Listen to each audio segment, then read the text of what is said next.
Ito naman kanina ay tugang switch ang dinemo ko sa inyo.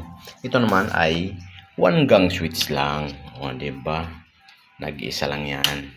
Yan ang papailawin natin. Yung isa dito loads, ito yung return ng ilaw. Ito na yung nakalawit na yan. Oh. Yan ang nakalawit na yan. Tinan mo, hatak-hatakin natin yan. Gagalaw yan. Oh, di ba? Yan ang return ng ilaw sa one gang switch yan. Ngayon, siyempre, ito naman ay naka-splice yan. Manggagaling sa breaker yan. Yan ang line 2 natin yan, loads.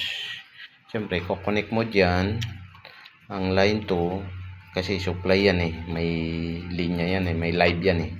Ngayon, para pag sinuits mo siya, o pag inon mo ganyan, o magkakasupply yan, magkakaroon ng kurente yan, papasok yan dyan, kaya iilaw ang ating ilaw. Pero yung may splice naman yun ang line 1 naman, yun naka-steady talaga sa receptacle yun, diba? Yun to yung return, kaya para magkailaw, kumbaga parang pinutol mo lang kasi dito yan eh. Ngayon, kung gusto mong pailawin, isi-switch mo lang para magdurugtong yung kurente, kaya magkakailaw siya. Diba? Napakadali naman talaga itong tutuusin. Kaya mo yan, loads.